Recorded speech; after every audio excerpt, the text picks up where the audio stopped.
SV news కి స్వాగతం. ముందుగా హెడ్లైన్స్ చూద్దాం.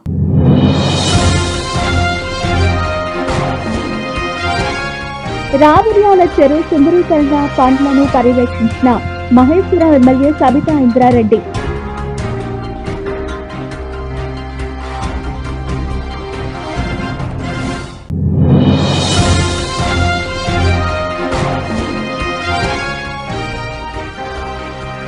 హత్య కేసును 24 గంటలు ఛేదించిన పోలీసులు.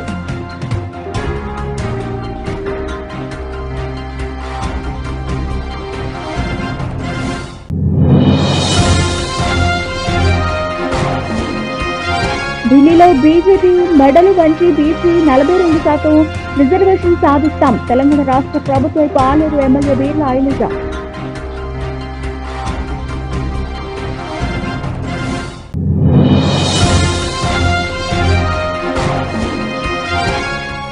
రాహుల్ గాంధీ నాయకత్వంలో ఢిల్లీలో జంతర్ మంతర్ వద్ద జరుగుతున్న ధర్నాల్లో హాజరైన తెలంగాణ ముఖ్యమంత్రి రేవంత్ రెడ్డి.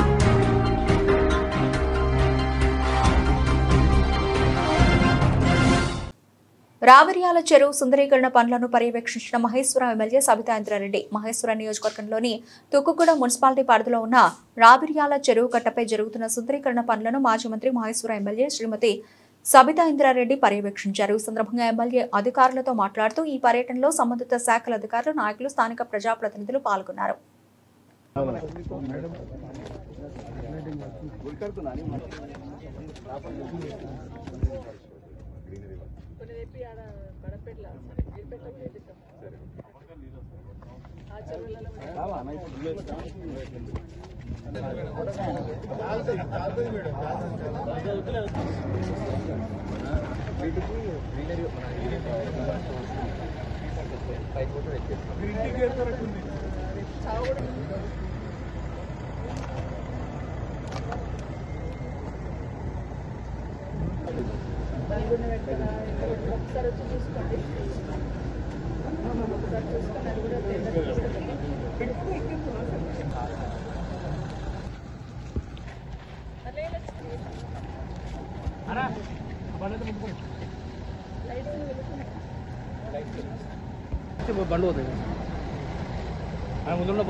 మేడ్చల్ జిల్లా జగద్గిరిగుట్ట పోలీస్ స్టేషన్ పరిధి ఎల్లమ్మ బండలో నిన్న జరిగిన హత్య కేసును పోలీసులు 24 గంటలు ఛేదించారు. ముషీరాబాద్కు చెందిన మహమ్మద్ అనే రౌడీ షీటర్ను 4 దుండగులు కత్తులతో నరికి చంపారు. 4 నిందితుల్ని అరెస్ట్ చేసి రిమాండ్కు తరలిస్తున్నట్లు జగద్గిరిగుట్ట పోలీస్ స్టేషన్లో ఏర్పాటు చేసిన విలేకరుల సమావేశంలో వివరాలు బాలానగర్ ఏసీపీ నరేష్ రెడ్డి వెల్లడించారు. Balanagar divisional ACP P Naresh Reddy పర్యవేక్షణలో మరియు జగద్గిరిగుట్ట ఎస్హెచ్ఓ నరసింహ, డిఐకే Narsimha, Balanagar SOT CI, SOT పోలీసులు, జగద్గిరిగుట్ట పోలీసులు పాల్గొన్నారు.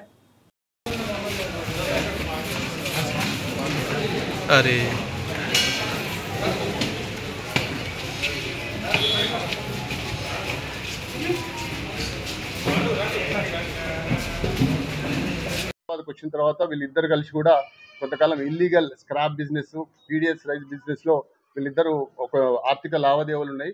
ఆ సందర్భంగా వీళ్లకు కొంచెం బిజినెస్ ట్రాన్సాక్షన్స్ లో ఒక 11 lakhs రూపీస్ ఎవరైతే ఈ ఫాజిల్ కు ఈ మహబూబ్ ఇవ్వాల్సిన అవసరం ఉండే, దాని మీద ఆయన చాలా లాస్ట్ 2-3 years నుంచి రెగ్యులర్ గా నా 11 lakhs ఇవ్వమని చెప్పినప్పుడల్లా కూడా అతను బెదిరివ్వడం, నేను ఇవ్వకపోవడం, దాన్ని వాయిదా వేయడం, ఆ విధంగా అతన్ని తిట్టడం జరుగుతుందని చెప్పేసి అది మనసులో పెట్టుకొని ఈ ఫాజిల్ ఏం చేసినట్టే ఎట్లాగూ నాకు డబ్బులు ఇస్తలేడు, నన్ను ఇబ్బంది పెడుతున్నాడు, వీళ్ళు చంపాలని ముందే ప్లాన్ చేసుకొని వాళ్ళ అన్న కొడుకు ఎవరైతే జహంగీర్ ఉంటాడో ఆ జహంగీర్కి ఇన్ఫార్మ్ చేయడం జరిగింది.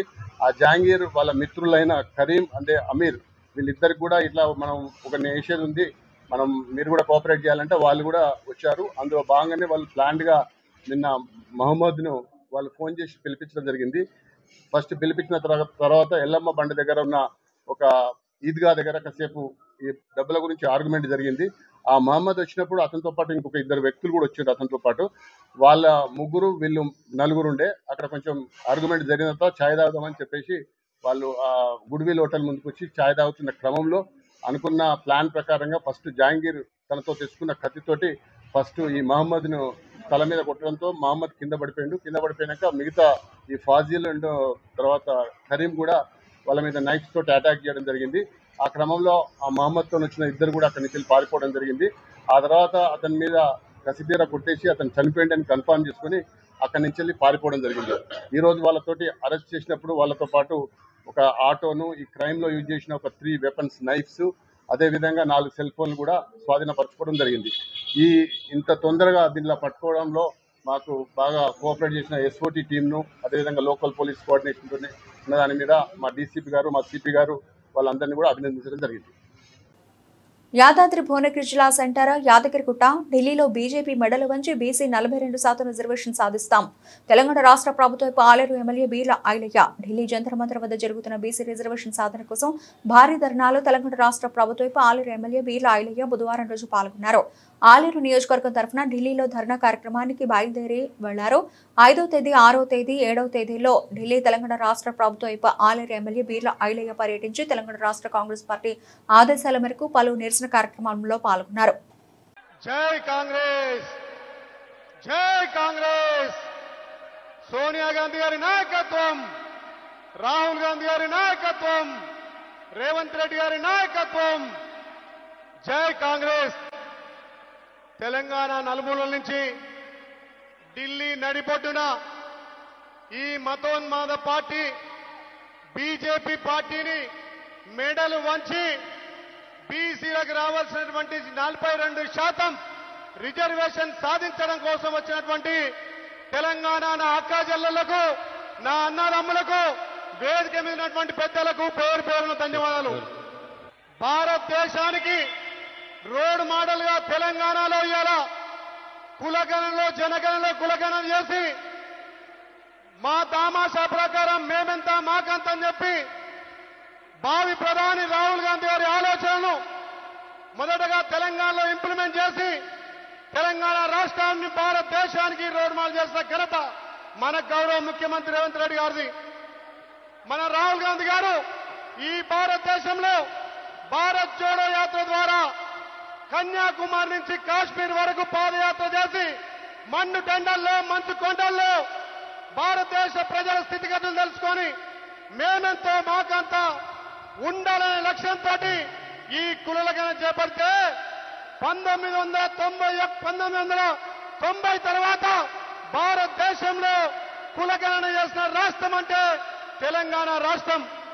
ఆ తెలంగాణ రాష్ట్రం నుంచే బీసీలకు విద్యా, ఉద్యోగం విషయంలో, రాజకీయ స్థానిక సంస్థల్లో 42% రిజర్వేషన్ కల్పించాలి. 42% బీసీలకు రిజర్వేషన్ కల్పించిన తర్వాతనే మేము స్థానిక సంస్థలకు పోతామని చెప్పి తెలంగాణలో కులగణన చేసి 56.7% ఉన్న బీసీలకు 42% స్థానిక సంస్థల్లో రిజర్వేషన్ కల్పించాలని చట్టసభల్లో చట్టం చేసి దాన్ని గవర్నర్ పొంది గవర్నర్ ఆమోదంతో కేంద్రానికి పంపి స్పెషల్ ఆర్డినెన్స్ ద్వారా కూడా ఇలా కేంద్రానికి పంపితే అక్కడ స్థానికంగా ఎమ్మెల్యేలు కానీ, ఎంపీలు కానీ మద్దతిచ్చి కేంద్రం ఢిల్లీకి వచ్చి మళ్ళీ మొఖాలు అడ్డుపడుతున్నారు. మతాల పేరు మీద, కులాల పేరు మీద రాజకీయాలు చేస్తున్నారు. స్థానిక సంస్థలు, విద్యా, ఉద్యోగాల్లో బీసీలకు 42% రిజర్వేషన్లకు సంబంధించి శాసనసభ ఆమోదించిన 2 బిల్లులకు వెంటనే ఆమోదం తెలపాలని ముఖ్యమంత్రి రేవంత్ రెడ్డి కేంద్ర ప్రభుత్వాన్ని కోరారు. అలాగే స్థానిక సంస్థల రిజర్వేషన్లు 50% దాటొద్దని పరిమితి విధిస్తూ చేసిన చట్టాన్ని సవరిస్తూ జారీ చేసిన ఆర్డినెన్స్ కు కూడా ఆమోద ముద్ర వేయాలని విజ్ఞప్తి చేశారు. ఈ ధర్నా కార్యక్రమంలో డీఎంకే, సమాజ్వాదీ, ఏఎన్సీపీ, శివసేన, సిపిఎం తదితర పార్టీలకు చెందిన పార్లమెంట్ సభ్యులు పాల్గొని తెలంగాణ సంకల్పించిన 42% బీసీ రిజర్వేషన్లకు మద్దతును ప్రకటించారు. ఢిల్లీలో మంత్రి కోమటిరెడ్డి వెంకటరెడ్డి ఘాటు వ్యాఖ్యలు చేశారు. రాహుల్ గాంధీ ఇచ్చిన మాట ప్రకారం దేశానికి ఆదర్శంగా తెలంగాణలో కులగణన చేశాం. బీసీలు వెనకబడ్డవారు కాదు, వెనక్కి నెట్టివేయబడ్డవారు. జిదని, ఆదాని, ఉదిరి, హిస్సేదారి వారెంతో వారికంతా రావాల్సిందే. బీసీలకు అగ్రవర్ణ ముఖ్యమంత్రి, మంత్రులం మీతో పాటు ఇక్కడ ఉన్నామంటే బీసీలకు న్యాయం చేయడం కోసమే. ఖచ్చితంగా బీసీల న్యాయమైన డిమాండ్ నెరవేర్చేందుకు మేము ఎప్పుడూ మద్దతుగానే ఉంటామని పేర్కొన్నారు. మనం దేశానికి ఆదర్శంగా మేము కేబినెట్ లో నిర్ణయం తీసుకొని అందరి శాసనసభ్యుల, పార్లమెంట్ సభ్యుల మద్దతుతోని ఒక మంచి నిర్ణయం తీసుకొని ఇవాళ కేంద్ర గవర్నర్ గారికి పంపిస్తే 42% వారి జనాభా ప్రకారం వారికి రావాల్సిన రిజర్వేషన్ల విషయంలో ఆపడం ఇంతకంటే ఘోరమైనది ఎక్కడ కూడా చూడలే మన పరిస్థితి. ఈ రోజు 1,00,000 మంది ఎన్యూమరేటర్లను పెట్టి శాస్త్రీయంగా ఏ రాష్ట్రంలో చేయని విధంగా తొలి రాష్ట్రంగా ఇవాళ తెలంగాణ చరిత్రలో నిలిచిపోయింది. కానీ దురదృష్టవశాత్తు ఇక్కడ ఉన్న ఎన్డీఏ పాలకులు కానీ రాష్ట్రంలో ఉన్న అక్కడ బీజేపీ వాళ్ళు మద్దతు ఇస్తారు, ఇక్కడ దాన్ని ఆపిపెడతారు. అందుకనే మనము ఈరోజు అగ్రకులానికి చెందిన ముఖ్యమంత్రి అయినా మంత్రులున్నా అందరం కూడా ఉండి ఈరోజు ఒక్కటే మాటపై ఉన్నాం. ఒక్కటే మాటపై కట్టుబడి బీసీలకు న్యాయం చేయాలి. బీసీలను వాళ్ళు వెనుకబడ్డ వాళ్ళు కాదు, వెనుక పడేసిన వాళ్ళు కాబట్టి న్యాయం చేయాలన్నదే లక్ష్యంగా పనిచేస్తామని మీ అందరు కూడా వచ్చిన వారికి మీ అందరికి కూడా ధన్యవాదాలు తెలియజేసుకుంటూ మీ ఎమ్మని మేము ఉంటాం. అందరం కలిసి కట్టి న్యాయమైన కోరికను సాధించుకుందామని తెలియజేసుకుంటూ ముగిస్తున్నాను. జై జై తెలంగాణ, జై కాంగ్రెస్. బీసీలకు 42% రిజర్వేషన్ బిల్లును మోదీ ప్రభుత్వం ఆలస్యం చేయగలదేమో గానీ ఆపలేదు, అడ్డుకోలేదని టీపీసీసీ ప్రచార కమిటీ చైర్మన్ మాజీ ఎంపీ మధు యాష్కి గౌడ్ పేర్కొన్నారు. బీసీ రిజర్వేషన్ బిల్లు పార్లమెంట్లో ఆమోదించాలని డిమాండ్ చేస్తూ కాంగ్రెస్ పార్టీ ఆధ్వర్యంలో ఢిల్లీ జంతర్ మంతర్ వద్ద నిర్వహించిన మహాధారణ కార్యక్రమంలో CM Revanth Reddy, AICC Telangana in charge Meenakshi Natarajan, ఉప ముఖ్యమంత్రి భట్టి విక్రమార్క, పీసీసీ అధ్యక్షులు బొమ్మ మహేష్ కుమార్ గౌడ్, మంత్రులు తదితర పార్టీ నేతలతో కలిసి మధు యాష్కి గౌడ్ పాల్గొన్నారు. ఈ సందర్భంగా ప్రసంగించారు. మనం జరిపింది కుల గణన, మత గణన కాదు. బీజేపీ బీఆర్ఎస్ మూర్ఖులకు తెలియాల్సింది తెలంగాణ రాష్ట్ర ప్రభుత్వం జరిపింది కుల గణన. రాజ్యాంగం చెప్తుంది కుల గణన జరగకపోతే కానీ మత గణన జరగదు. దేశాన్ని విభజించి పరిపాలిస్తున్న బీజేపీ పార్టీ కుల గణనతోటి మండల వ్యవస్థ వచ్చినప్పుడు దాన్ని కమండలంతో అడ్డుకునే ప్రయత్నం చేసినది. కానీ తెలంగాణ కాంగ్రెస్ పార్టీ ప్రభుత్వం రేవంత్ రెడ్డి గారికి మీ అందరి కరతాల ధ్వనులతోటి ఒకసారి చప్పట్లు కొడుతూ వారు ఒక తపస్సుగా రాహుల్ గాంధీ గారు ఆలోచన విధానాన్ని సామాజిక న్యాయాన్ని జరిపిస్తున్నందుకు వారికి తోడుగా ఉప ముఖ్యమంత్రి జరిపిన ఈ యొక్క ఎంపిరికల్ డేటాని ఏ న్యాయస్థానాలు కూడా అడ్డుకోలేకపోయినాయి. బీజేపీ బీఆర్ఎస్ అడ్డుకునే ప్రయత్నం చేసింది, అడ్డుకోలేకపోయినాయి. ఇక్కడ మీ అందరికీ నా విజ్ఞప్తి ఏంటంటే ఒక బీసీ వ్యక్తిగా మనం ఏ పార్టీ నాయకుడు మన ముఖ్యమంత్రి మనకు నిలబడ్డప్పుడు బీసీ వర్గాలు ముఖ్యంగా జాజుల శ్రీనివాస్ కానీ మిగతా బీసీ అసోసియేషన్స్ అందరూ కూడా విజ్ఞప్తి, ఇవాళ గుంట నక్కల్లాగా బీజేపీ బీఆర్ఎస్ నాయకులు కాచుకొని ఉన్నారు. సామాజిక న్యాయం పేరుతోటి ముసలి కన్నీరు గారుస్తూ ఉన్నారు. నిజమైన సామాజిక న్యాయం చేసేది చేయగలిగేది కాంగ్రెస్ పార్టీ ప్రభుత్వం, ముఖ్యమంత్రి రేవంత్ రెడ్డి గారితో ఉన్న ప్రభుత్వం చేస్తూ ఉంది. మన కర్తవ్యం ఏందని ఆలోచించాల్సిన సమయం ఇది. ఇక్కడికి వచ్చిన మనందరం కూడా చప్పట్లు కొట్టుకొని వెళ్ళిపోకూడదు. రేపు జరగబోయే స్థానిక ఎన్నికలే కావచ్చు, లేక ఇటు కాంగ్రెస్ పార్టీ ప్రభుత్వాన్ని రేవంత్ రెడ్డి గారి యొక్క నాయకత్వాన్ని బలోపేతం చేస్తే రాహుల్ గాంధీ గారు మన కొరకు జాతీయ స్థాయిలో పోరాటం చేస్తూ ఉన్నారు. మొట్టమొదటిసారి స్వతంత్రం వచ్చినాక బీసీ కులగణన జరుగుతూ ఉన్నది. రాహుల్ గాంధీ గారు లేవనెత్తిన అంశంతోనే భయపడి నరేంద్ర మోదీ గారు జనగణనకి హామీ ఇవ్వడం జరిగింది. కేంద్ర ప్రభుత్వం చేస్తుంది. మోదీ గారు దీన్ని ఆలస్యం చేయగలుగుతాడని అడ్డుకునే ప్రసక్తే లేదు. న్యాయస్థానాలు కూడా అడ్డుకోలేకపోతా ఉన్నాయి. రాష్ట్రపతిని కూడా గతంలో తెలంగాణ విధంగా కలిసి సాధించుకున్నాము.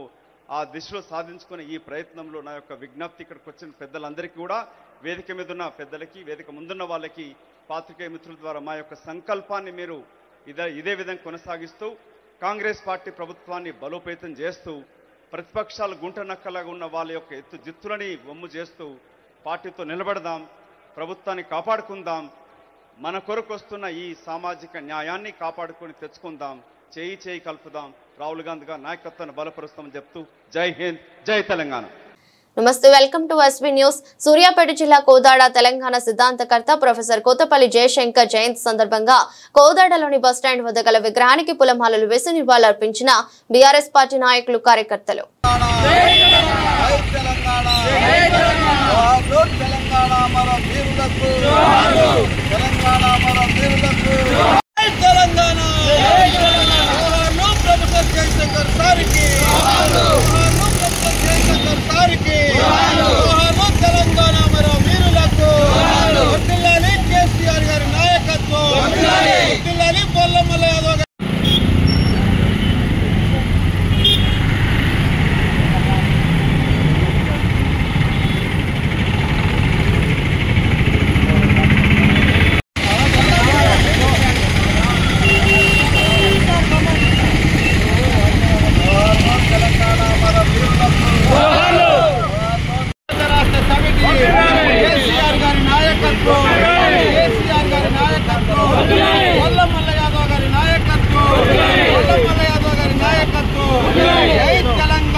ప్రొఫెసర్ జయశంకర్ గారి జయంతి సందర్భంగా ఈనాడు ఏర్పాటు చేసినటువంటి సమావేశానికి సభాధ్యక్షత వహించినటువంటి నయీం గారికి మరియు వారి సహచార మిత్రులకు ఈనాడు టీఆర్ఎస్ కుటుంబ సభ్యులందరికీ నా హృదయపూర్వక నమస్కారాలు.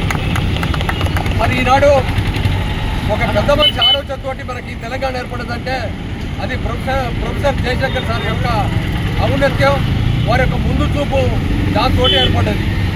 వి ప్రకాష్ గారని టీఆర్ఎస్ పార్టీలో ఉన్నటువంటి పెద్దలు గౌరవనీయులు నీటి పారుదల నిపుణులు ఏమన్నారంటే ఒకసారి ప్రొఫెసర్ జయశంకర్ గారిని కేసీఆర్ గారు కలవాలంటే సరే కల్పిద్దామని చెప్పి మాధ్యమంగా ఒక సంవత్సరం ఉద్యమం అయిన తర్వాత ప్రకాష్ గారిని తీసుకొని కేసీఆర్ గారు మన ప్రొఫెసర్ జయశంకర్ గారి దగ్గరికి పోతే ఈయనేం చేస్తాడని చెప్పి అనుకున్నారు. కానీ కేసీఆర్ గారితో 2 గంటలు మాట్లాడిన తర్వాత మనకి తెలంగాణ ఖచ్చితంగా వస్తుందని చెప్పినటువంటి మనిషి ప్రొఫెసర్ జయశంకర్ గారు. మరి అటువంటి వ్యక్తులు ఎంతో ప్రాణత్యాగం చేస్తే మనకి మన తెలంగాణ సిద్ధించింది.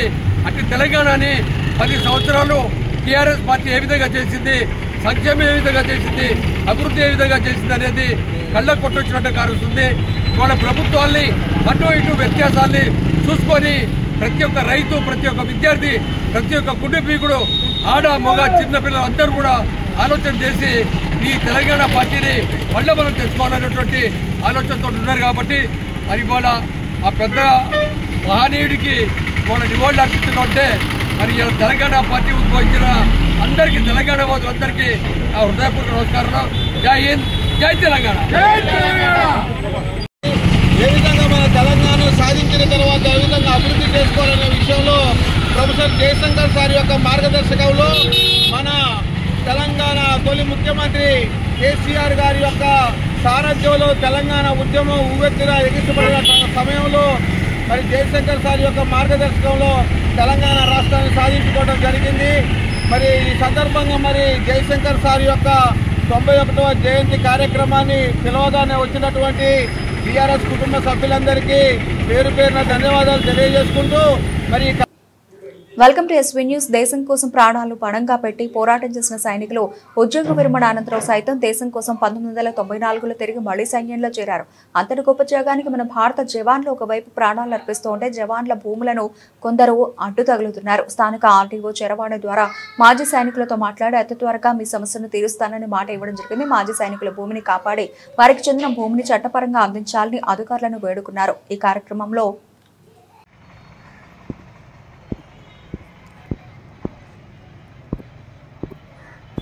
10,000 రూపాయల జీతం వెంటనే అమలు చేయాలి. ఆర్టీఓ కార్యాలయం ముందు ధర్నా.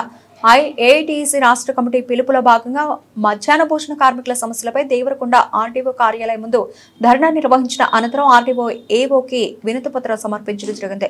ఈ కార్యక్రమంలో ఏఐటీసీ డివిజన్ ఆర్గనైజింగ్ కార్యదర్శి జూలూరి వెంకటరాములు, మండల కార్యదర్శి ఆలముని మల్లయ్య, మధ్యాహ్న భోజన కార్మిక సంఘం మండల కార్యదర్శి నోముల ధనలక్ష్మి, సిలువేరు నారయ్య, అజీ బేగం, వెంకటయ్య, వెంకటమ్మ, సాయిలు, శోభారాణి, మౌనిక, బుజ్జమ్మ, అలివేలు తదితరులు పాల్గొన్నారు.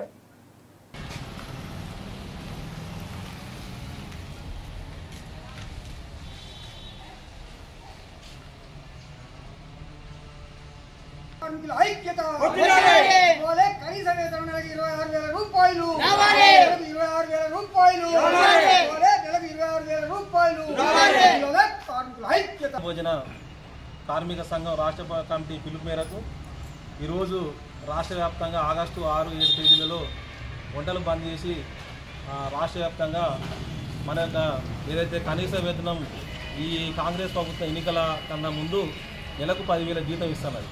అదేవిధంగా వీళ్ళకి దీంచాల ద్వారా కానీ లేకుంటే నెలకు బిల్లులు ఇస్తామని చెప్పింది. అయితే ఇప్పుడున్న ప్రస్తుత పరిస్థితుల్లో దాదాపు పోయిన నెల ఒక 3-4 నెలల బిల్లులు జీతాలు, అదే ఈ సంవత్సరం కూడా పెండింగ్లో ఉన్న జీతాలు 3-4 నెలలు రావాలి. మన జీవో ద్వారా విడుదల చేసింది. కాకపోతే అంటే ఇప్పటికి 3-4 జీవోలు విడుదల చేసింది. ఒక జీవో ఇచ్చినప్పుడు కొన్ని డబ్బులు పడ్డాయి. పేపర్లో మాత్రం జీవోలు ఇంకా ప్రభుత్వం విడుదల చేస్తుంది. మనం ఏమనుకుంటాం, ఇక్కడ కార్మికులు మనమంతా జీతాలు వాడుకునే గవర్నమెంట్ విడుదల చేసిన జీవో ప్రకారం మనం అనుకుంటాం. అయితే జీవోలు 3 సార్లు విడుదల చేసి ఒకసారి వేతనం పడ్డది. అదేవిధంగా గౌరవ వేతనం కూడా కుక్కర్ కమ్ ఎడు వర్కర్ కూడా వాళ్ళకు గౌరవ వేతనం ఒక 1000 అదనంగా ఇస్తున్నది కూడా అవి కూడా ఇవ్వలేదు. అదే ప్రస్తుతం గవర్నమెంట్ ఏదైతే ఉందో మనకు ఇప్పుడు ఏ స్కూల్లో కానీ హాస్టల్లో కానీ నాణ్యమైన వంట అందుతాయని చెప్తుంది. అది మంచిగానే ఉంది. కానీ మీరు నాణ్యమైనటువంటి ఇప్పుడు మేమైతే మా చేతులు డబ్బులు పెట్టకుండా ప్రభుత్వమే గుడ్డు కానీ అదే సరుకులు వంట సరుకులు చింతపండు కావచ్చు పప్పు కావచ్చు ఏదైనా ప్రభుత్వం ఇచ్చి కనీసం నెలకు 10,000 ఇస్తే మేము నాణ్యమైన భోజనం పెడతాను కార్మికులు అంటారు. కాబట్టి ప్రభుత్వం ఆలోచించి ఇప్పుడు ఇస్తున్నటువంటి 6 రూపాయల గుడ్డుకు మార్కెట్లో 7 నుంచి 8 రూపాయల గుడ్డుకు అవుతున్నాయి. అదనంగా 2 రూపాయలు పెడుతున్నాం. అదేవిధంగా గ్యాస్ లేక వంట చేస్తున్న సందర్భంలో వర్షాలు రావడం అదేవిధంగా చాలా ఇబ్బందులకు గురవుతుంది. ఆ పొగ రావడం కొంతమందికి ఆ కళ్ళు కూడా పోవడం జరుగుతుంది. హెల్త్ పరంగా సమస్యలు వస్తున్నాయి. అదేవిధంగా వీళ్ళకి ఎలాంటి ఇన్సూరెన్స్ లేదు. అదేవిధంగా ఎలాంటి భద్రత లేదు. ఒక సంవత్సరం కొంతమంది అంటే మళ్ళీ సంవత్సరం కొంతమంది మారుస్తారు. రాజకీయ నాయకులు కావచ్చు, స్కూల్లో ఉన్న హెచ్ఎంలు కావచ్చు, అదేవిధంగా అధికారులు కావచ్చు. ఇట్టి పరిస్థితుల్లో ఈ కార్మికులు అవలంబిస్తున్నటువంటి ప్రభుత్వం ఏదైతే అవలంబిస్తున్న విధానాలు సరైనవి కావని, అదేవిధంగా ఈ యొక్క జీతం 3,000 జీతం ఇది దేశంలో కానీ రాష్ట్రంలో కానీ ఎక్కడ ఏ సెక్షన్లో కానీ ఎక్కడ ఏ డిపార్ట్మెంట్లో కానీ ఇంత తక్కువ వేతనం ఇస్తున్నటువంటి డిపార్ట్మెంట్ ఏది ఉందంటే ఒక మధ్యాహ్న భోజన కార్మికులు. కాబట్టి ప్రభుత్వం ఆలోచించి వీళ్ళ తరఫున దయదలిసి వీళ్ళు చేస్తున్న కష్టానికి తగినటువంటి కనీస వేతనం నెలకు 26,000 జీతం ఇవ్వాలని, ఈ కనీసం రోజు కూడా 150 నుంచి 100 రూపాయలు పడతాయి వీళ్ళు చేసిన కష్టానికి. కాబట్టి రోజు కనీసం ఒక 500 రూపాయలు పడితే ఇప్పుడున్నట్టు పెరుగుతున్న ధరకు అనుగుణంగా అదేవిధంగా ఇప్పుడున్న పరిస్థితుల్లో మార్కెట్ ధరలకు అనుగుణంగా పిల్లల చదువు కావచ్చు అదేవిధంగా నిత్యావసర వస్తువులు కావచ్చు ఇవన్నిటి అనుభవించి కనీసం ప్రభుత్వం ఒక 26,000 వేతనం ఇస్తే సరిపోద్దని. కాబట్టి రాష్ట్ర ప్రభుత్వం ఆలోచించి తక్షణమే పెండింగ్ బిల్లు విడుదల చేయాలి. అదేవిధంగా నెల నెల జీతాలు ఇవ్వాలి. అదేవిధంగా గుడ్డు అదేవిధంగా సరుకులు కూడా ప్రభుత్వం అందించి ప్రతి స్కూల్ గ్యాస్ కలెక్షన్ ఇచ్చి ప్రభుత్వం చేయాలని, లేని పక్షంలో సెప్టెంబర్ నుంచి నిరవధిక సమ్మెలోకి వెళ్ళాలని రాష్ట్ర కమిటీ పిలిపించింది. దానికి అనుగుణంగా మేము కూడా వెళ్తామని చెబుతున్నాం. ఉన్న బిల్లులు వెంటనే మధ్యాహ్న భోజన కార్మికుల ఐక్యత. కార్మికులకు మరి నెలసరి జీతభత్యాలు వెంటనే ఈ ప్రభుత్వం మొండి మాటలు విడనాడి వీళ్లకు విడుదల చేయాలని చెప్పేసి, అదేవిధంగా మేము ఆడదాసినం ఈడదాసినం మా మా మా ప్రభుత్వం చాలా మంచిగా చేస్తుంది, అది చేస్తుంది ఇది చేస్తుంది అని చెప్పేసి పెద్దల గడియల పాలన ఏదైతే ఉందో దాన్ని పక్కకు పెట్టేసి ఇప్పుడున్నటువంటి లోయెస్ట్ 4వ తరగతి ఈ ఉద్యోగులు వీళ్ళు పడుతున్నటువంటి ఇబ్బందులు వీళ్ళు పడుతున్నటువంటి కష్టాలు ఇవన్నీ చూసి వీళ్ళకు మేలు చేయాలి తప్ప మరి మేము బాగా చేస్తున్నామని చెప్పుకోవటం గొప్పతనం కాదు. ఈ రాష్ట్ర ప్రభుత్వం కేవలము ధనవంతులకే మరి పట్టం కట్టి మేము మంచిగా చేస్తున్నామని చెప్పి గొప్ప చెప్పుకోవడమే తప్ప ఈ అడుగున పడ్డటువంటి అట్టడుగు వర్గాలకు ఈ ఈ ఎవరైతే కింది స్థాయిలో ఉన్నారో ఆ కింది స్థాయి కార్యకర్తలకు ఏ మాత్రము మేలు జరగడం లేదు ఈ ప్రభుత్వంలో చెప్పేసి సందర్భంగా నేను తెలియజేస్తూ, మరి ఇంకా కూడా ఎన్నో రంగాలను చూస్తూ కూడా ఈ ప్రభుత్వము మోసపూరితమైనటువంటి మాటలు చెప్పి గారడి మాటలు చేస్తూ మరి ఈ ప్రభుత్వం ఎట్టి పరిస్థితిలో మరి ఇక్కడ ఉన్నటువంటి వాళ్లకు న్యాయం చేయాలి తప్ప మరి అన్యాయం చేసి వాళ్ళ స్వార్థం ప్రయోజనాల కోసం వాళ్ళు మూటలు కట్టుకొని గడిస్తూ మరి ఇక్కడ ఉన్నటువంటి వాళ్ళని శ్రమదోపిడికి గురి చేస్తూ వీళ్లకు ఇచ్చేటువంటి ఈతభత్యాలు కూడా సరిగా ఇవ్వకపోవటం ఈ దేశంలో ఈ రాష్ట్రంలో కూడా మరి ఈ సందర్భంగా తెలియజేస్తూ ఈ అవకాశం ఇచ్చిన మీ అందరికీ కూడా నమస్కారం. గ్రామం స్కూల్ మా నెంబర్ అయితే నాకు గుర్తులేదు సార్. నేను అలా మాకు నెల సరిగా జీతాలు రావటం లేదు. మాకు హై స్కూల్కు ఒక్కటికి స్లీపర్లకు కానీ వంట చేసేవాళ్ళకి కానీ 5,000 జీతాలు వేస్తున్నాము అని ప్రభుత్వాలు చెప్తున్నారు, మనుషులు చెప్తున్నారు. కానీ మా బడికి వచ్చేలకు మీరు ఉండే స్థాయిలోనే ఉండరు, మేము నుంచి అంతే ఉంచుతామని 3,000 జీతాలకు నెలకు 3,000 కొనిపెట్టినది 3,000 ఈ ఊడ్చినది 3,000 అని మమ్మల్ని ఆకిళ్ళు ఊకిస్తారు, ఆ నీళ్ళు కొట్టిస్తారు, పంపులు కడగమంటారు, అలాగే పాయకాన్ రూములు కడగమంటారు. మాకు ఇంత తక్కువ జీతము ఈ ప్రభుత్వం వల్ల ఈ వండి పెట్టే వాళ్లకు జీతం చాలా తక్కువ ఇస్తుంది ప్రభుత్వం. కాబట్టి మాకు దయచేసి మీ సరుకులు మీరే, గుడ్లు మీరే, అన్ని మీరు తెచ్చి పెడితే మీ ఏ రుచి వంట కానీ ఆ రుచి వంట మేము చేస్తాం. మాకు నెలకు 10,000 12,000 జీతాలు 25,000 జీతాలు అంటున్నారు కానీ మీరు ఇవ్వలేరు. కానీ ఒక్కొక్క మనిషికి 12,000 జీతం ఇచ్చి ఈ సరుకులు మొత్తం పంపితే ఇంకొక మనిషిని పెట్టుకొని అయినా మేము వంట కార్మికులను ఏర్పాటు చేస్తాం. వాళ్ళు బజ్జీలు కానీ పూరలు కానీ అట్లు కానీ దోశలు కానీ ఏ వంట కానీ అంబలు కానీ చేసిపోతాం. ఇది మా వంట కార్మికుల కష్టజీవులు కనిపెట్టి మీరు జీతం పెంచాలి. గుడ్లని బిల్లు కానీ వంట బిల్లు కానీ 3 నెలలకు ఒకసారి వేస్తారు కాబట్టి నిరుడు వన్య జీతం ఇయ్యర్ దాకా పడితే 7 దాకా అప్పులు తెచ్చిన బంగారు పోగులు అమ్ముకున్నా నేను. పైసలు ఇవ్వాలి. శ్రీ వాసవి కళ్యాణ మండపంలో స్వర్ణరథ కమిటీ ఆధ్వర్యంలో ఏర్పాటు చేసిన స్వర్ణరథం ప్రారంభోత్సవ ఆహ్వాన పత్రిక మరియు వాల్ పోస్టర్ను బుధవారం ఆవిష్కరించారు. ఈ నెల 17-18 తారీఖులలో స్వర్ణరథం ప్రారంభోత్సవ కార్యక్రమాన్ని ఆర్యవైశ్య సంఘం సభ్యులు ప్రతి ఒక్కరూ పాల్గొనాలని పిలుపునిచ్చారు. ఈ కార్యక్రమంలో మున్సిపల్ మాజీ municipal chairman Alampalli Narasimha, committee అధ్యక్షులు పానుగంటి మల్లయ్య, కార్యదర్శి వనపర్తి మురళి, కోశాధికారి వాస వెంకటేశ్వర్లు, కార్యనిర్వాహక కార్యదర్శి రాజమల్ల వెంకటేశ్వర్లతో పాటు పట్టణ ఆర్యవైశ్య సంఘం అధ్యక్షులు చిదళ్ల వెంకటేశ్వర్లు, కార్యదర్శి సముద్రాల ప్రభాకర్, కోశాధికారి కొత్త సుబ్బారావు, వాసవి క్లబ్ అధ్యక్షులు సముద్రాల సహదేవ్, వాసవి వనితా క్లబ్ అధ్యక్షురాలు మహాలక్ష్మి, మహిళా విభాగ అధ్యక్షులు గార్లపాటి రజని, ప్రపంచ ఆర్యవైశ్య మహిళా విభాగ పట్టణ అధ్యక్షులు చిదళ్ల శ్రీదేవి, కిరాణా అసోసియేషన్ అధ్యక్షులు నీల బుచ్చయ్య, నేరేడు గొమ్ము మండల ఆర్యవైశ్య సంఘం అధ్యక్షులు పోలిశెట్టి చంద్రశేఖర్, చందంపేట మండల ఆర్యవైశ్య సంఘం అధ్యక్షులు దోటి మురళి, ఉప్పల శ్రీనివాసులు, నీలా సంజీవ్ కుమార్, మహిళా సంఘం సభ్యులు, స్వర్ణరథం కమిటీ సభ్యులు, దేవరకొండ అన్ని సంఘాల సభ్యులు తదితరులు పాల్గొన్నారు.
బులెటిన్ ముగించే ముందు హెడ్లైన్స్ మరోసారి.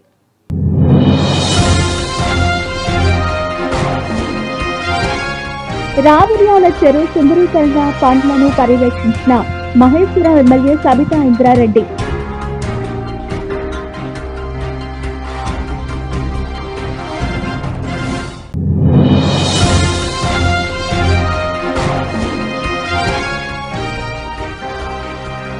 హత్య కేసును 24 గంటలు ఛేదించిన పోలీసులు.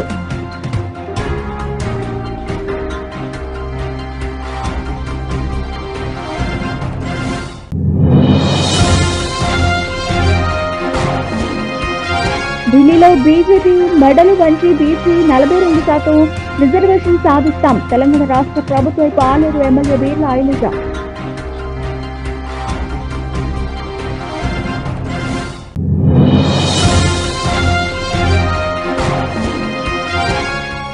రాహుల్ గాంధీ నాయకత్వంలో ఢిల్లీలో జంతర్ మంతర్ వద్ద జరుగుతున్న ధర్నాల్లో హాజరైన తెలంగాణ ముఖ్యమంత్రి రేవంత్ రెడ్డి.